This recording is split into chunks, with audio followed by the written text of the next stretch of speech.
Good morning, children. How are you all? Are all keeping fine, is not? Very good. So you have got your exams are over. You think that you are free now, is it not? Yeah, again, it is the time for you to work hard. And I saw so many of your, those of you submitted your English text. I have the exam book. I have corrected. I congratulate you all, and you have, most of you have done well, but still more you can work hard. Okay, because you have plenty of time at home. You have only limited period, limited time, limited portions are given for you for your test, and you must do next time very well. I hope you have done sincerely the exam, not copied from your books. Are you? Can I trust you? Okay, fine. Good. I trust you. I hope that you have done your part. Many of you have done well, but still more you can work hard. If you work hard, you can surely the best students of St. Aloysius. Okay? I have asked for your, so some of your writings are not so good. Improve your handwriting and spellings, some of you. Please take care of your studies. Again, every time I am requesting you that, because this is a hard time for you to work hard. Work hard. Yes. Okay. Now coming back to the lesson, you have already completed the lesson, the tsunami, the exercises I have given you, and the grammar part also little bit I have explained you. I hope you have understood it. Okay. And if you have any doubts, you can ask me. So today we will enter into a new lesson, that is a poem, a poem of geography lesson. Okay, it is a poem, English poem, but it is a lesson. The poem name is Geography Lesson, written by Sulkar Ghose. Okay, geography lesson written by Sulkar Ghose. It's a poem. Okay, we will something know about the poem, what he wanted to express in this, through this poem, what the poet mind is, or what he think about. This is what. So this particular person, that is, the poet is Sulkar Ghose. He is an Indian, born in India, and lived in Pakistan and places like that. Okay, before independence he was. Okay, so Sulkar is about, it's a poem of a single poem of 24 lines are there. Okay, you find 24 lines in the poem. If you don't take the book, you just listen to me first. Okay, so it is a poem written by Sulkar Ghose. Then it is a single poem of, there is the stanzas, 3 stanzas are there. Single stanza poem it is, and it is 24 lines, and you don't find any rhyming words there. What is the meaning of rhyming words? Words ending in same sound, is not? So there is no rhyming word that you find in this particular poem. Okay, so what does the poet wanted to tell 3 things in this poem. Okay, you will find the poet's mind expressing 3 things through this poem. First thing, how everything looks. So this poem is, he is imagining, or he must have been observing a thing. It is like a poem, he is flying above the sky, that means by aeroplane or a jet, and he is looking from the plane down. And because when we live together, we know what is our earth is, how our house, our street, and the garden and things like that. Is not? It is different from how we see from earth, is different from we go up and look. For you, for example, those of you are having 2-story building, or first floor, second floor. If you go up and see down to your garden, you will see everything is arranged well. But if you look from down, you will not see the beauty of it. It may not be that much seen. But if you go up, you will just, those of you who have not travelled by plane, if you go to your terrace, little upper places, or you look down, then you will see everything is systematically arranged, that you will see. We can see clearly the things, the lane, maybe the what. So this poet is telling about the geography, the earth. Geography means what? Study of the earth, is not? So that you learn the geography, the history, geography, things like that. But in this poem, the poet is trying to tell something, how the earth look from above. As he is flying by a jet or an aeroplane, he was looking through the window and finding how the city or the place, it is well planned, well arranged, and the water source is there, where everything is so well planned and arranged. This is what the poet is saying. First thing, he says that how everything looks about from the sky. Okay. Second thing, how the citizens were set up. See, the cities were set up. That is second part, and we will see how it is well arranged as he goes above, higher and higher. This beautifully looking down through the window, he is able to see the well set up city. Okay, that's a place, the earth is well planned. Then the third thing what he says, that the people. So then he is telling, this is all that. But then how the people fight each other? Why? Then he doesn't understand. He says, this is the earth is it not? This is all gift of God, is it not? So everything is well planned, well arranged. It is nothing of human, is it not? It's not our plan, it is God's plan. Then he is telling the third stanza, as you read, you will think, why then he cannot understand the reason why the people fight each other.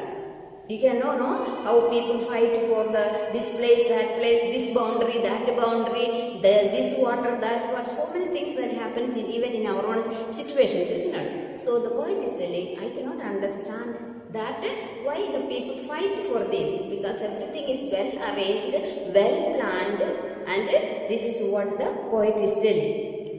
So his concern is how for the division of the friction of the people. He cannot understand why the people divide. Why will there is no love among the people. So this is what the poet's mind is. So three things that you learn from the poem is how everything looks about in the sky.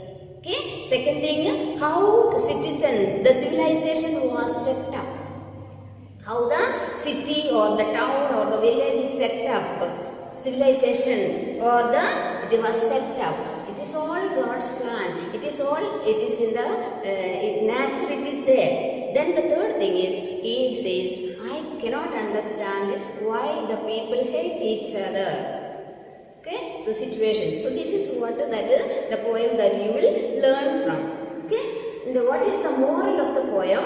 I will tell you after reading the poem, after understanding, then you should know how to, what is the moral of the poem, that you should be able to say. Okay, now please take your textbook, the page number 34, geography lesson, the poem. I will just read the lesson. You look carefully, listen carefully and look.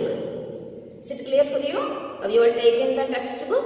Okay, page number 34. Look, now the explanation is given there. Okay? Can you imagine what your city would look like if you saw it from 10,000 feet above the ground? Neatly planned and perfect in proportion, like a geometrical design. It would strike you as something very different from what it actually is while you are in the thick of it.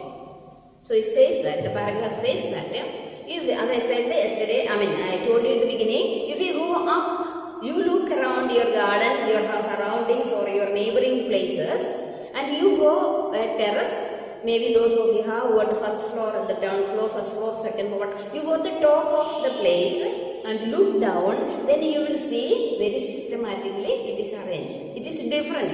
When we look from the earth, it is different from looking from above. That is what the poet is trying to tell us.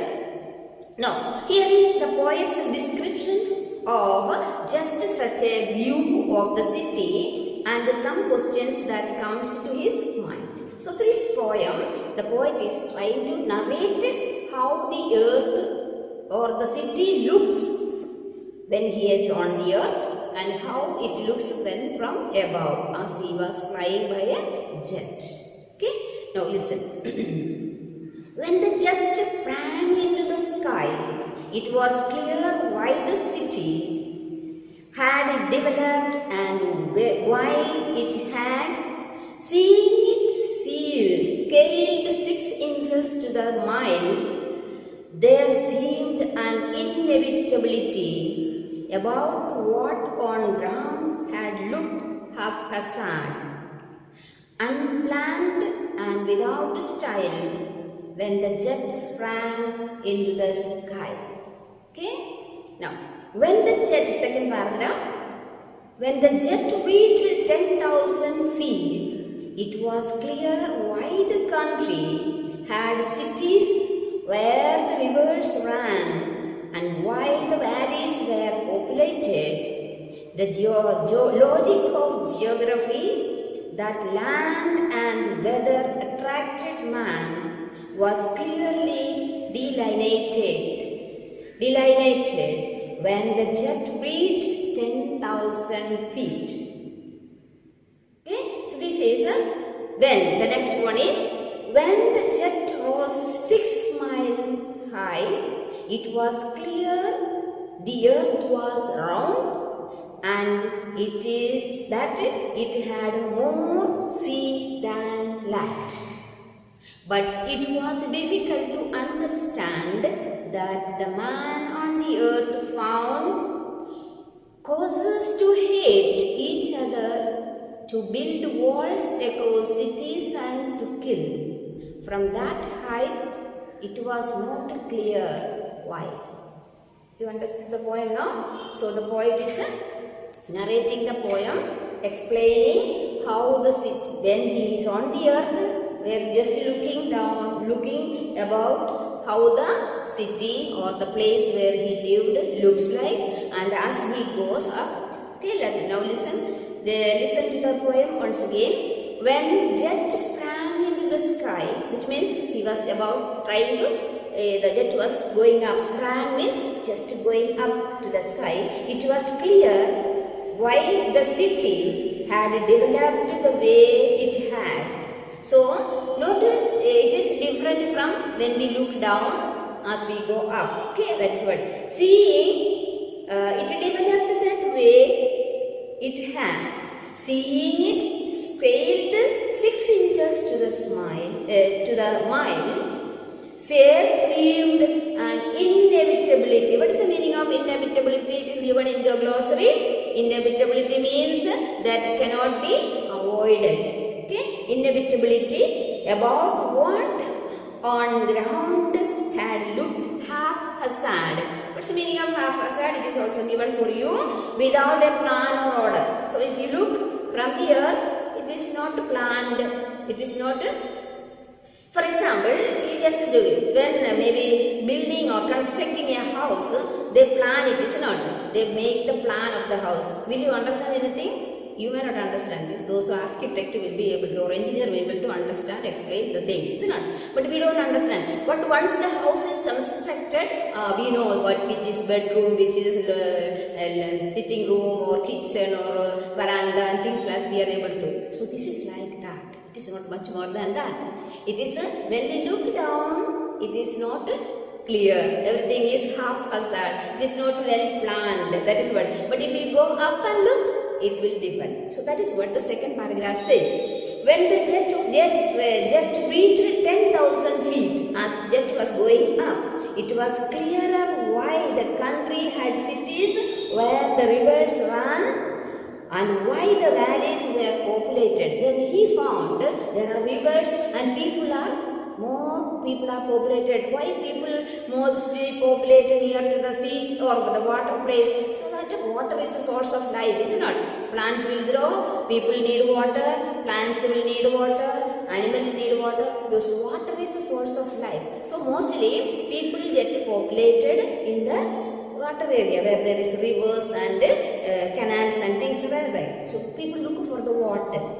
So the logic of geography that land and water attracted man. It says the logic of geography is that the land and water attracted people because people wanted to live their life in a safety way.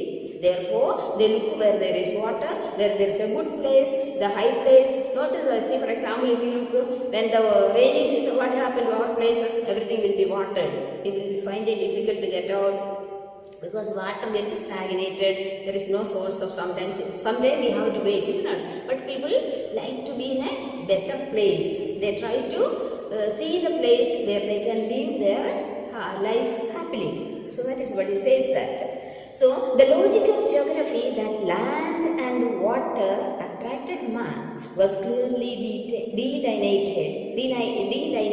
So, what's the meaning of delineated? Shown. So, if you look from up, we can see how the roads are there, the canals are there, people are there, the houses are there, all things. It is very, very well planned that we can see from above. That is what the poet is narrating. From up, he is looking how the city is well arranged and planned. That is what he says. When the jet reached 10,000 feet, so he could see very, very nicely. So he could see well planned. As then again he says that the jet rose 6 miles high. Again it is going up, jet to fly very far high, isn't it? As he was looking, it was clear that the earth was round. Then he found the earth is round, and there he could see more water than the land.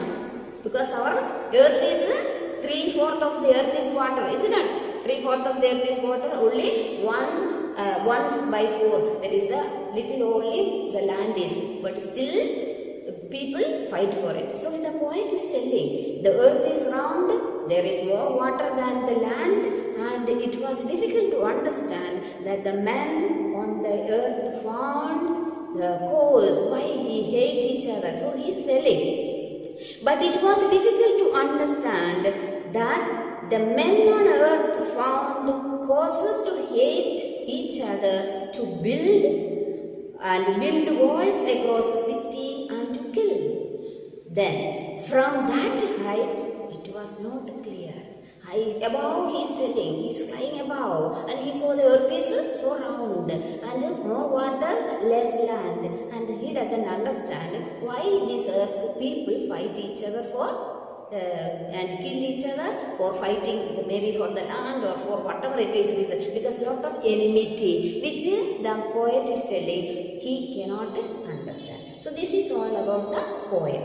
Okay, tomorrow next class we will see, and any questions if you want you can ask or after. Then we will see the moral of the poem and we will do the exercise the next class. Okay children, and read the lesson carefully and understand, find out the difficult words meaning, maybe past tense or present tense, whatever it is. I told you, always look into the dictionary so that you will get to know more, you will be able to learn. Okay, so read, learn the poem and study what is the mind of the poet. See you in the next class. Thank you.